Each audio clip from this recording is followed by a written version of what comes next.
Hello viewers, myself is Dr. Neeta and you are watching my channel Learn Literature with Dr. Neeta. So let us begin today's topic.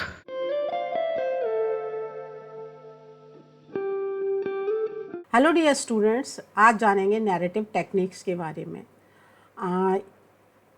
इसमें narrative techniques की एक पूरी series मैं तैयार कर रही हूँ अपने उन स्टूडेंट्स के लिए जो हमेशा परेशान रहते हैं इस बात के लिए कि नैरेटिव टेक्निक्स को एज ए होल कैसे समझें और कैसे उन्हें अप्लाई करें किसी भी पीस ऑफ लिटरेचर पे।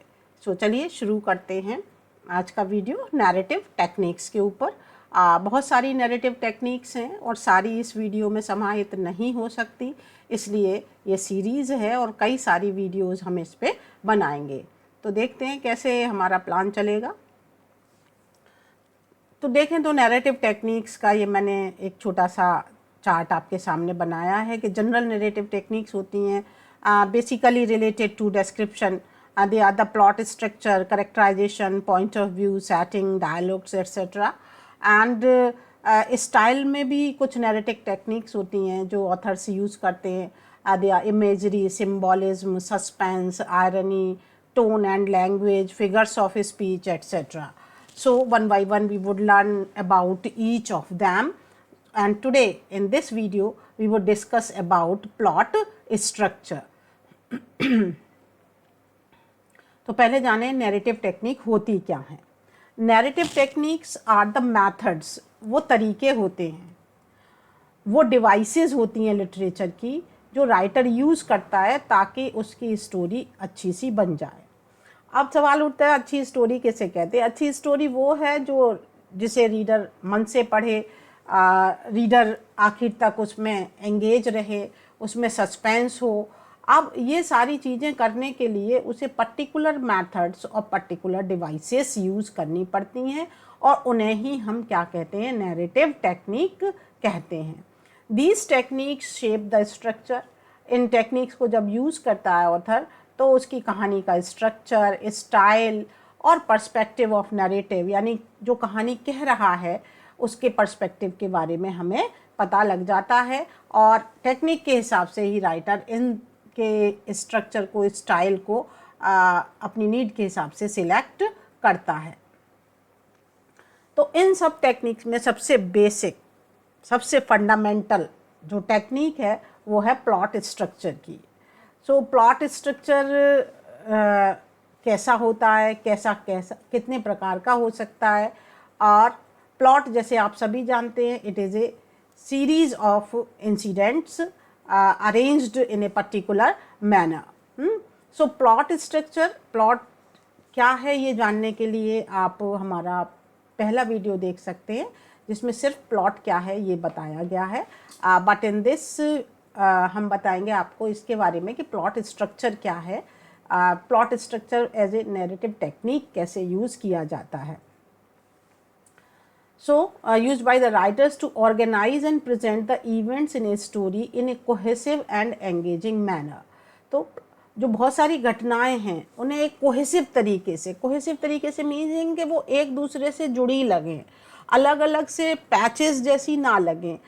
तो इस तरीके से कोहेसिव तरीके से उन्हें जोड़ा जाता है ताकि वो रीडर को लंबे समय तक एंगेज रख सकें। So for it the writer has to think a lot कि मैं कौन से तरीके, कौन सी टेक्निक्स यूज़ करूं कि वो इतनी कोहेसिव बने कि रीडर को आखिर तक एंगेज कर सकें, उसे अच्छी लगे, रीडर को उसे पढ़ने में मज़ा आए कहानी। A well structured plot keeps readers engaged with the story. अच्छा प्लॉट होगा वो एंगेज रखेगा रीडर को। क्रिएट टेंशन, उसमें टेंशन भी आएगा। देखिए टेंशन यहाँ किसी नेगेटिव सेंस में मत लीजिएगा आप लोग। टेंशन के मतलब एक ऐसा टेंशन जो आपको आगे पढ़ने के लिए मजबूर कर रहा है। अगर वो टेंशन नहीं होगा, if you are not tensed about कि आगे क्या है कहानी में, तो फिर आगे पढ़ोगे नहीं। सो ये बहुत इसेंशियल है कि राइटर पूरी स्टोरी में टेंशन क्रिएट करके रखे ताकि रीडर उसे आगे तक पढ़े। प्रॉम्प्ट्स एंटिसिपेशन माने पहले से सोच लेना, और वो रीडर को कंपेल करता है तो वो अपने मन से सोच भी लेता है कि ये हो गया, अब ये होगा। अब कई बार वो हो जाता है तो ठीक है, रीडर इज़ हैप्पी कि जो मैंने सोचा था वो हुआ, बट कई बार वो नहीं भी होता है। तो वो चेंज पर्सपेक्टिव हो जाता है रीडर का, मतलब वो चेंज कर लेता अपने आप को according to the demands of the writer and delivers a satisfying resolution, और आखिर में सारी चीज़ें सेटिस्फाई तरीके से अंत पे पहुंच जाती हैं। अब कैसा स्ट्रक्चर करें? तो प्लॉट के बहुत तरीके के स्ट्रक्चर्स होते हैं, कहानी तरह तरह से सुनाई जा सकती है और हर एक स्ट्रक्चर का अपना एक पर्पस होता है। तो पहले देखते कितने तरीके के प्लॉट स्ट्रक्चर्स होते हैं। So first plot structure is linear और chronological plot. The most straightforward plot structure, सबसे आसान, सबसे ठीक से समझ में आने वाला प्लॉट स्ट्रक्चर है, उसे लीनियर और क्रोनोलॉजिकल कहते हैं। लीनियर माने एक लाइन में चलने वाला, क्रोनोलॉजिकल माने समय के हिसाब से, मतलब जो चीज़ें पहले हुई हैं वो पहले दिखाई, जो उसके बाद है वो उसके बाद दिखाई, जो उसके बाद है वो उसके बाद दिखाई। ये ऑर्डर कहलाता है क्रोनोलॉजिकल ऑर्डर। तो जो घटनाएं होती हैं, they events unfold in a chronological order. इसका मतलब जो घटना पहले घटित हो चुकी है उसे पहले दिखाया जाएगा, जो बाद में है उसे बाद में, और इस तरीके से स्टोरी शुरू से आखिर हो जाएगी। ये सबसे आसान तरीके का प्लॉट स्ट्रक्चर है और ट्रेडिशनल स्टोरीज़ में यही वाला प्लॉट स्ट्रक्चर से यूज़ किया जाता था और रीडर इसे बड़े आसानी से समझ लेते थे। अब देखिए एक और प्रकार का प्लॉट स्ट्रक्चर है in medias res. It means the story begins in the middle. जो स्टोरी है वो कहाँ शुरू होती है? मिडिल में। Story begins in the middle of the action. अब यकायक बीच में जब कहानी शुरू हो गई और उसकी कोई हमें बैक स्टोरी नहीं पता है, तो रीडर बड़ा सस्पेंस में रहता है या बहुत सोचता है कि आखिर इससे पहले क्या कुछ हुआ होगा, बट राइटर ने नहीं बताया क्योंकि उसने कहानी को बीच में से शुरू कर दिया है। अब it hooks the readers attention, यानी वो बीच में से शुरू होने में रीडर तुरंत कैच में आ जाता है कि अब वो मजबूर है सोचने पे कि पहले क्या हुआ था। अब पहले क्या हुआ था रीडर तो कल्पना कर सकता है, लेकिन राइटर उसे इंस्टॉलमेंट में धीमे धीमे फ्लैशबैक के जरिए उन चीज़ों को समझाता है कि ये घटनाएं पहले हुई थी। एक यकायक मिस्टीरियस सीन होता है, उससे रीडर सोचने लगता है कि आखिर इससे पहले क्या हुआ था। फिर धीमे धीमे क्या करता है, ग्रेजुअली फ्लैशबैक के जरिए, यानी पीछे की बातों के जरिए कहानी पीछे जाती है, बार बार फिर आगे आती है, पास्ट बीच बीच में प्रेजेंट के आता रहता है और आपको समझ में आ जाता है कि इस कहानी में पहले क्या हुआ था। लेकिन जहाँ तक शुरुआत है, शुरुआत उसकी मिडिल में होती है। So such kind of plot structure is known as in medias res. So इस टेक्निक का फ़ायदा क्या है? Creates immediate engagement. तुरंत रीडर जो है वो इंगेज हो जाता है, सोचने लगता है कि आखिर ये कहानी शुरू हुई है, इससे पहले क्या हुआ होगा। अनफोल्ड्स ग्रेजुअली द मिस्ट्री, और धीमे धीमे उसको सब रहस्य समझ में आ जाते हैं। Next is the episodic plot. Episode, जैसे आप सभी लोग टीवी पे आजकल सीरियल देखते हैं, तो सीरियल की एक मेन कहानी तो है ही। आज का एपिसोड आया, फिर कल आएगा, परसों आएगा, 6 दिन आता रहता है एपिसोड, या जितने भी दिन आता रहता है, 5 दिन 6 दिन। तो आप देखते हैं कि जो एपिसोड है वो अपने आप में तो पूर्ण है ही, लेकिन वो एक बड़ी कहानी का भी हिस्सा है। तो इस तरीके की जो स्टोरीज होती हैं जिसमें लूजली कनेक्टेड चैप्टर होते हैं, यानी छोटे छोटे से एपिसोड्स जैसे चैप्टर्स होते हैं जो एक दूसरे से लूजली कनेक्टेड हैं, बहुत ज़्यादा कॉम्पैक्ट नहीं है और वो अपने आप में भी पूर्ण दिखाई देते हैं, इस तरीके के प्लॉट को एपिसोडिक प्लॉट कहते हैं। इस तरीके के जो शॉर्ट स्टोरी कलेक्शंस होते हैं, जैसे मान लीजिए एक कहानी लिख दी, फिर उसी राइटर से रिलेटेड उसी कैरेक्टर से रिलेटेड तीसरी कहानी, फिर चौथी, इस तरीके से वो कहानी एक दूसरे से कनेक्टेड भी हैं क्योंकि कैरेक्टर सेम है, और एक दूसरे से अलग भी हैं क्योंकि वो अपने आप में पूर्ण हैं। तो इस तरीके के प्लॉट्स कहलाते हैं episodic plots. Now the circular plot. Circular plot होता है यानी स्टोरी जहाँ से शुरू हुई वहीं पे आके ख़त्म हो जाती है।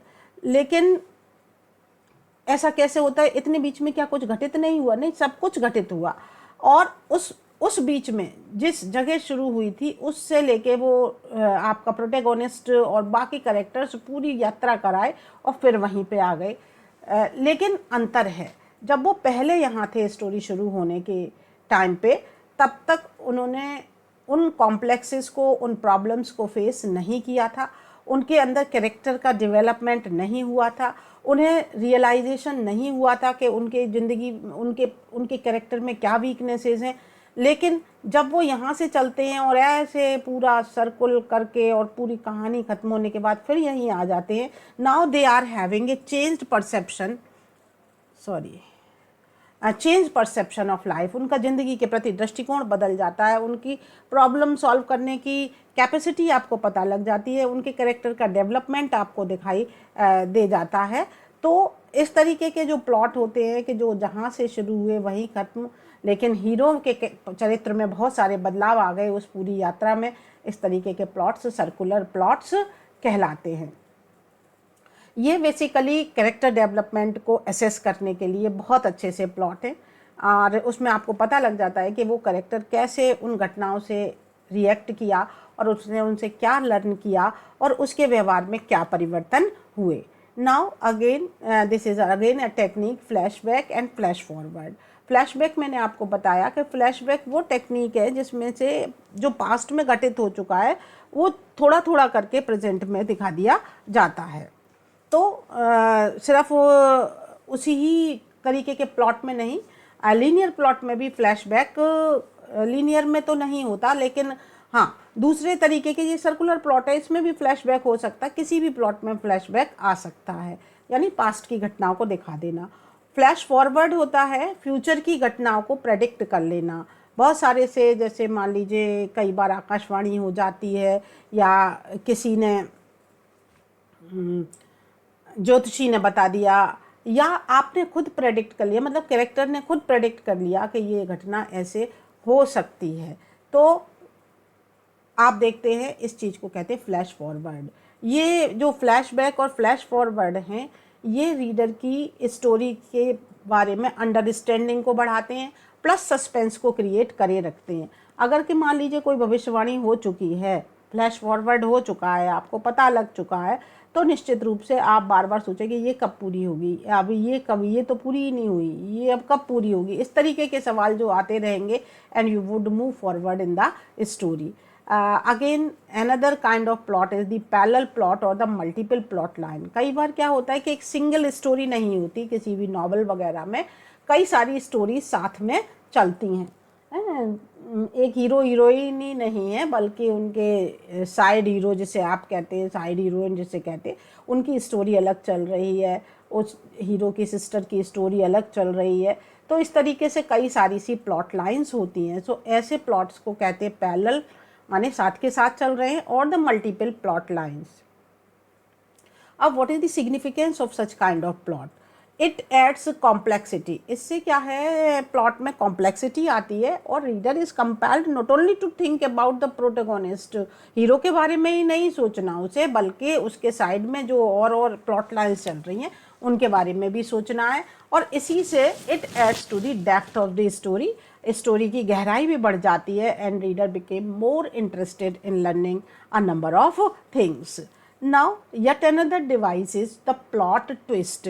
And what is this plot twist? As you know, twist means किसी चीज़ को मोड़ देना, यहाँ पे प्लॉट को मोड़ दिया जाता है। For example, the things are moving in a particular manner. Story चल रही है सीधे सीधे या सर्कुलर या कैसे भी करके वो आगे बढ़ रही है स्टोरी। अब रीडर प्रेडिक्ट करता है कि इस स्टोरी में अब इसके आगे ये होगा, बट यकायक क्या होता है, कुछ अलग हो जाता है। किसके द्वारा किया है? राइटर ने उस चीज़ को कुछ अलग मोड़ दे दिया, and that is known as the plot twist. इससे क्या होता है, it can subvert readers expectation. Reader की जो आशा थी वो पूरी नहीं होती बल्कि उसका उल्टा हो जाता है।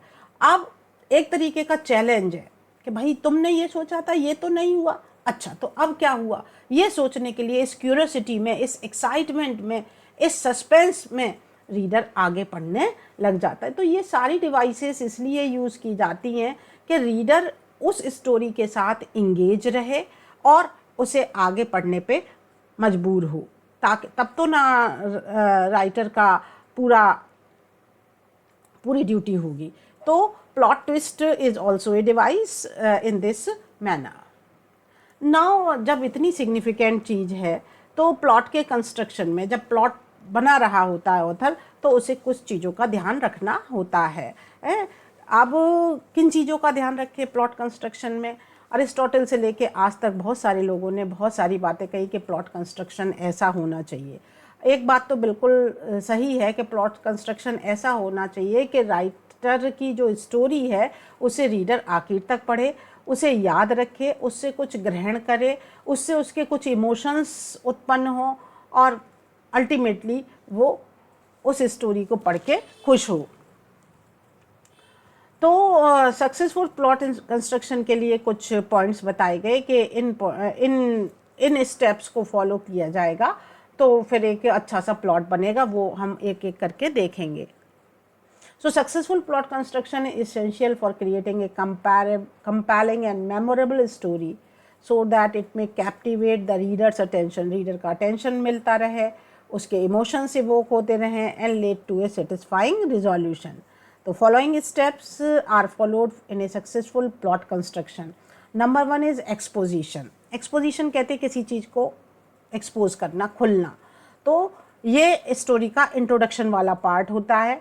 इसमें राइटर 3 चीज़ें मेनली बताता है, देखते जाइए, रेड से लिखी हुई हैं। Number 1, he talks about the setting, कि स्टोरी कहाँ सेट की गई है। Is it in the rural background और इन ए सिटी और इन ए विलेज और इन समवंस हाउस और एट द माउंटेन टॉप, कहाँ वो स्टोरी सेट की गई है ये पता लग जाएगा आपको शुरुआत में। Introduces the main characters, main characters कौन कौन से हैं ये पता लग जाएंगे शुरुआती दौर में एक्सपोजिशन में। एंड दी सेंट्रल कन्फ्लिक्ट और प्रॉब्लम, और किस प्रॉब्लम में, मतलब कहानी में कौन सी कन्फ्लिक्ट है, कौन सी परेशानी है, कौन सी प्रॉब्लम है जिसका डिस्कशन हुआ है, ये आपको एक्सपोजिशन में पता लग जाता है। Number 2 is inciting incidents. अब इंसाइटिंग इंसिडेंट में जिससे कहानी की शुरुआत हो रही है। This is the event that steps the plot in motion. कोई ऐसी घटना होती है जिससे कहानी आगे बढ़ने लगती है। अब कोई ऐसी प्रॉब्लम है, कोई ऐसी घटना है जिससे क्या हुआ कि जो कैरेक्टर्स हैं स्टोरी के वो नॉर्मल नहीं रह पाते। Disrupts the normality of the life of characters, यानी उनके कैरेक्टर्स में नॉर्मल सी नहीं रह पाती, वो परेशान हो जाते हैं। कोई समस्या है या कोई परेशानी है, उसे वो सॉल्व करना चाहते हैं। अब कैसे करेंगे ये नहीं पता लगेगा इंसाइटिंग इंसिडेंट में। इंसाइटिंग इंसिडेंट में बस वो घटनाएं पता लग जाएंगी जिसकी वजह से वो परेशान हैं। It usually occurs near the beginning of the story, शुरू में ही होता है स्टोरी के। And creates a sense of urgency for the character. अब वो घटना शुरू में ही हो गई, अब वो जो कैरेक्टर्स हैं स्टोरी के, वो उनकी अर्जेंट नीड है कि इस समस्या के समाधान के लिए कुछ करें, और जब वो कुछ करने लग जाते हैं वही बन जाता है राइजिंग एक्शन। अब वो तो सोच रहे क्या करें, और रीडर की हो रही है क्यूरियोसिटी कि ये अब क्या करेंगे इस समस्या के समाधान के लिए। And now the rising action, it includes A series of event. Rising action लंबा पार्ट है प्लॉट का। इसमें वो सारी घटनाएं दिखाई जाती हैं जो उन करेक्टर्स से रिलेटेड होती हैं, जो उस घटना, जो भी शुरू में हुई प्रॉब्लम या घटना, उस घटना को ओवरकम करने के लिए, उसे फाइट करने के लिए, उसे फेस करने के लिए वो जो कुछ भी एक्शन करते हैं, लोगों से रिएक्शन करते हैं, और ऐसे कर करके उनका एक्शन ऊपर बढ़ता जाता है जैसे जैसे। लेकिन अभी सॉल्यूशन नहीं आया है, उनके उस प्रॉब्लम को सॉल्व करने के, उस कन्फ्लिक्ट को दूर करने के प्रयास चल रहे हैं। उन प्रयासों में वो लोगों से, स्वयं से, आसपास के एनवायरनमेंट से सबसे लड़ झगड़ रहे हैं ताकि उस प्रॉब्लम का सॉल्यूशन या वो कन्फ्लिक्ट रिजॉल्व हो जाए। अब क्या होता है, लड़ते लड़ते, मतलब संघर्ष करते करते, जब वो संघर्ष करेंगे आपको समझ में आएगा कि ये कैरेक्टर कैसा है, संघर्ष कर पा रहा है या नहीं, डिसीजन सही ले पा रहा है या नहीं। आप धीमे धीमे ये सारी बातें समझ जाएंगे और टेंशन बढ़ता जाएगा, लेकिन सॉल्यूशन नहीं आएगा। एक स्टेज ऐसी आएगी कि अब इससे ज़्यादा टेंशन नहीं बढ़ा सकते है, और कन्फ्लिक्ट, जो परेशानी थी, प्रॉब्लम थी, वो भी अपने पीक पे पहुंच जाएगी। इस चीज़ को कहते हैं climax. During this phase rising action में क्या होता है, करेक्टर में फेस ऑब्स्टकल्स, करेक्टर्स को परेशानियां आती हैं, वो डिसीजंस लेते हैं, आपको समझ में आता है कि कौन सा करेक्टर कैसा है। यानी राइजिंग एक्शन के दौरान आप करेक्टर की अच्छी सी एनालिसिस कर सकते हो, ये देखते हुए कि ये करेक्टर किस सिचुएशन में कैसे व्यवहार करेगा। And now next is the climax. This is the turning point और the highest point of tension. ये याद रखिएगा, हाईएस्ट पॉइंट ऑफ टेंशन, सबसे ज़्यादा मुश्किल, पीक पे होती है tension. The main conflict reaches its peak and the outcome become certain. समस्या पीक पे पहुंच गई, लड़ते लड़ते ऊपर तक, मतलब प्रयास कर लिए सारे के सारे, लेकिन अभी उसका कोई हल नहीं निकला है. The protagonist usually confronts the major obstacles और makes a crucial decision that determines the further course of the events. और इस क्षण जो कैरेक्टर है, मेन कैरेक्टर है, वो कुछ ऐसा डिसीजन लेता है कि अब मैं ऐसे करूँगा. और जब वो ये डिसीजन लेता है कि अब मैं ऐसा करूँगा, तो घटनाएं फिर सॉल्व होने की तरफ बढ़ती जाती हैं, which is known as the falling action. जब सॉल्यूशन शुरू हो जाता है मिलना, तो उसके बाद फॉलिंग एक्शन आता है. It comes after climax. In this part the intensity of the conflict diminishes. धीमे धीमे जो कन्फ्लिक्टिंग सिचुएशन थी वो कम होनी शुरू हो जाती हैं. And the consequences of protagonist action. अब जो प्रोटेगोनिस्ट ने एक्शन लिया क्लाइमेक्स पे आके, उसके परिणाम उसे दिखाई देने लगते हैं. और क्लाइमेक्स पे लिया और डिसीजन लेने की कोशिश वो राइजिंग एक्शन के टाइम पे भी कर रहा था. तो ड्यूरिंग राइजिंग एक्शन उसने जो एक्शन लिए किए, और क्लाइमेक्स पे जो उसने डिसीजन लिया, उसके परिणाम अब धीमे धीमे आने लग जाते हैं. और आपको समझ में आने लगता है कि अब हम उस कन्फ्लिक्ट के, उस प्रॉब्लम के सॉल्यूशन की तरफ चल रहे हैं, उस कन्फ्लिक्ट के रिजोल्यूशन की तरफ चल रहे हैं. इसी बीच में जितने भी लूज एंड्स होते हैं, यानी जहाँ कहानी शुरू हुई है बट ख़त्म नहीं हो पाई है, राइटर सारे लूज एंड्स को एक जगह इकट्ठा कर लेता है और उन्हें एंड पे ले आता है. अगर बाय लूज एंड रह गए, यानी कहानी किसी चीज़ की बात शुरू की और ख़त्म नहीं हुई, तो फिर रीडर को समझ नहीं आएगी कि भाई ऐसा क्यों हो रहा है, फिर वो उसे स्टोरी अच्छी नहीं लगेगी. तो सारे लूज एंड्स जो होते हैं, जो बात शुरू हुई है उसे ख़त्म करने की कोशिश फॉलोइंग एक्शन के टाइम पे रहती है. And the story starts to move towards its resolution. और स्टोरी अपने अंत की तरफ बढ़ जाती है. It also depicts how characters have changed or learned from their experiences. This is quite significant and keep in mind. Falling action में क्या होता है कि अब चीज़ें फेवर में होने लग जाती हैं, प्रॉब्लम का सॉल्यूशन दिखाई देने लग जाता है, कन्फ्लिक्ट रिजॉल्व होने लग जाता है फॉलिंग एक्शन में. क्यों हो रहा है? इससे आपको कैरेक्टर के बारे में भी पता लगा है कि कैरेक्टर जो पहले राइजिंग एक्शन के टाइम पे सही से व्यवहार नहीं कर पा रहा था, अब उसने सीख लिया है प्रॉब्लम को कैसे सॉल्व करना है. अब उसने सीख लिया है लोगों से कैसे बातचीत करके अपने प्रॉब्लम का सॉल्यूशन प्राप्त करना है. How the characters have changed. तो राइजिंग एक्शन के टाइम पे आपको कैरेक्टर जैसे दिखाई दिए थे, उससे कहीं ज़्यादा मैच्योर, कहीं ज़्यादा सेंसिटिव कैरेक्टर्स आपको फॉलिंग एक्शन के सामने पे दिखाई देते हैं. वो अलग बात है कि कुछ कैरेक्टर्स जो हैं वो स्टैटिक ही रह जाते हैं, जैसे थे वैसे हैं, but as far as protagonist और द हीरो इज कंसर्न्ड, उसमें ये चेंज आपको ज़रूर दिखाई देंगे. And last is the resolution और the denouement. This is the final outcome और resolution of the story. The denouement provides closure to the action. Action खत्म हो जाता है, action of the character, and the satisfaction for the reader by answering still existing queries. और डिनोमा क्या provide करता है reader के लिए? सेटिस्फैक्शन. अंत हो गया, रीडर्स आर ऑल्सो सेटिस्फाइड, क्योंकि उनकी सारी क्वेरीज जो थी उनके सब के आंसर उन्हें मिल जाते हैं, क्योंकि सारे लूज एंड्स के आंसर दिए हैं और सारे कन्फ्लिक्ट खत्म हो जाती है. The denouement sometimes also hint at what happens next to the characters for the characters. Sometimes resolution में, डिनोमा में ये भी बताया जाता है कि इसके बाद उन कैरेक्टर्स का क्या हुआ, वो खुशी से रहने लगे, वो लड़ते लड़ते मर गए, कुछ भी बता दिया जाता है. या अंत होने पे भी अंत ऐसे ही दिखा दिया जाता है और सारी चीज़ रीडर के लिए छोड़ दी जाती है कि वो समझें कि इसके बाद हमारे हीरो या उन कैरेक्टर्स की लाइफ कैसी चली होगी. It is left on the imagination of the reader.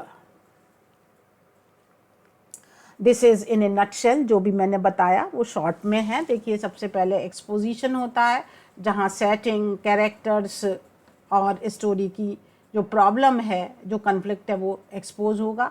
फिर राइजिंग एक्शन, उस प्रॉब्लम को सॉल्व करने के लिए सारे कैरेक्टर्स वर्क करेंगे और फिर वो क्लाइमैक्स हाईएस्ट पीक आएगा। उसके बाद उसका सॉल्यूशन होना शुरू हो जाएगा, आखिर में आके रिजोल्यूशन समाप्त हो जाएगी स्टोरी, समस्याएं समाप्त, लूज एंड खत्म और कैरेक्टर भी बहुत कुछ समझने लगेंगे।